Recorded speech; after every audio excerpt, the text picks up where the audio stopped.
నమస్తే అండి. నమస్తే. మీ పేరండి? నా పేరు అక్బర్. ఏం చేస్తుంటారు? నేను టైలర్‌ని. ఏంటండి మరి ఎలా ఉంది చంద్రబాబు నాయుడు గారు వచ్చి ఒక 7 నెలలు అవుతుంది కదా! ప్రస్తుతం పరిపాలనా తీరు ఎలా సాగిస్తున్నారంటారు? పరిపాలన బాగానే ఉంది. ఆయన రాజధాని మీద వర్క్ చేస్తున్నారు అందరూ అనుకుంటున్నారు. రాజధాని మీద మైండ్ పెట్టారు. పోలవరం మీద దాని మీద ఫోకస్ ఎక్కువ పెట్టారు. ఏంటి మరి సూపర్ 6 పరిస్థితి ఏంటంటారు? ఇంతకుముందు మీకు టైలర్స్‌కి కూడా జగన్మోహన్ రెడ్డి టైంలో ఏదో స్కీమ్ కూడా ఉందనుకుంటాను. ఆ స్కీమ్ ఉంది కాదంటలేదు. సంవత్సరానికి 10,000 వేసేవాళ్ళు. నేను మైనార్టీని. మాకు మైనార్టీ మాకు లోన్స్ ఉండేవి. అవి 50,000 వచ్చాయి. చంద్రబాబు గారు ఉన్నప్పుడు ఇచ్చారు. ఈయన 4 సంవత్సరాలు 4 పదులు ఇచ్చాడు. మరి ఒకసారి ఇప్పుడు వస్తే లక్ష ఒక బోర్డు అన్నీ వాడుకున్నారు ఆయన. ఇప్పుడు ఈయన వస్తే ₹1,00,000 ఇస్తారని అనుకుంటున్నాం. ఇస్తారు.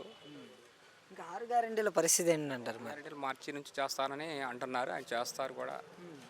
మరి గ్రామాల్లో అభివృద్ధి సంగతి ఏంటంటారు? ఎలా కొనసాగుతున్నాయి? అభివృద్ధి కూడా చేస్తారు. ఎందుకంటే ఆయన మాట మీద నిలబడే మనిషి, వర్క్ చేసే మనిషి అనే కదా గెలిపించింది. మళ్ళీ కూడా అంతకుముందు కూడా చేసేవాళ్ళు వర్కర్ అనే కదా.